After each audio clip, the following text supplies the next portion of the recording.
बृहस्पतिवार व्रत कथा। सालों पहले एक गांव में ऐसा गरीब धार्मिक ब्राह्मण रहता था जिसकी कोई संतान नहीं थी। वह रोज नहा धोकर मन से देवताओं की पूजा करते हुए संतान की मांग करता, लेकिन ब्राह्मण की पत्नी खूब आलसी थी। वह न स्नान करती और न ही पूजा पाठ। पत्नी की इस आदत से ब्राह्मण दुखी रहता था। ब्राह्मण के धार्मिक गुणों से उसके घर में जल्द ही संतान के रूप में एक पुत्री ने जन्म लिया। उसकी पुत्री भी ब्राह्मण की ही तरह धार्मिक थी। जैसे जैसे वो बड़ी हो रही थी, पूजा पाठ में उसका मन भी उतना ही लगने लगा। वह हर रोज सुबह उठती, स्नान करती और भगवान विष्णु का ध्यान व जप करती थी। इसी तरह वह बृहस्पतिवार का उपवास भी करने लगी। इससे ब्राह्मण के घर की गरीबी भी दूर होती गई। हर दिन पूजा पाठ करने के बाद वह पढ़ने के लिए स्कूल भी जाती थी।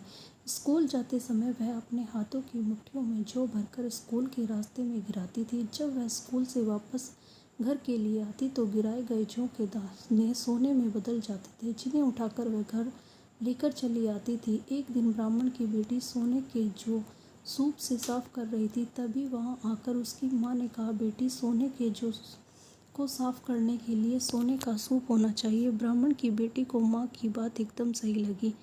उसके अगले बृहस्पतिवार का उपवास रखने के बाद उस लड़की ने बृहस्पति देव से सोने का सूप मांगा। ब्राह्मण की बेटी हर बार पूरे विधि विधान से बृहस्पति देव की पूजा अर्चना करती थी।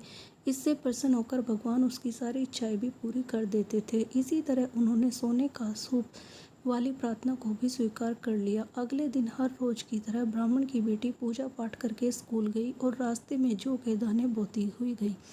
वापस आते समय जब वह जौ के दाने बिन रही थी तो उसे सोने का सूप भी मिल गया।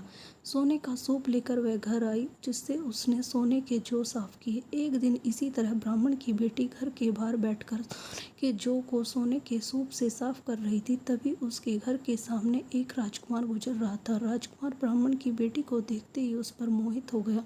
जब वह अपने महल पहुंचा तो ब्राह्मण की बेटी के मोह में उसने खाना पीना त्याग दिया।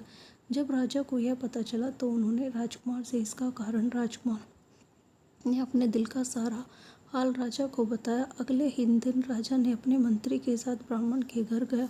ब्राह्मण के सामने उसकी बेटी का विवाह अपने राजकुमार से करवाने का प्रस्ताव रखा। राजा का प्रस्ताव सुनकर ब्राह्मण काफ़ी खुश हो गया।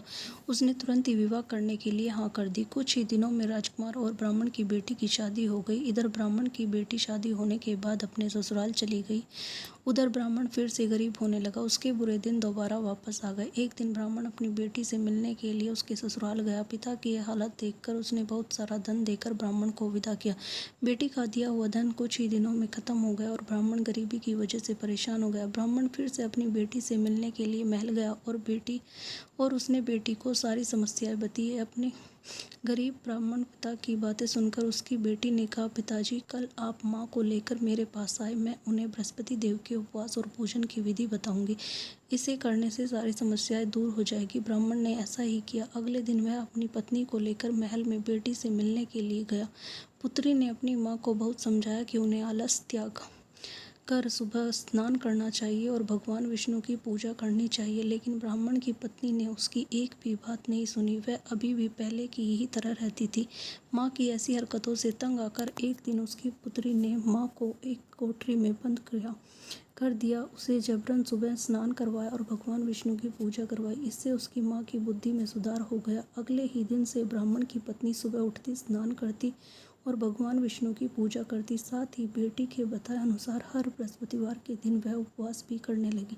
इससे प्रसन्न होकर बृहस्पति देव ने उनकी सारी गरीबी और समस्याएं दूर कर दी।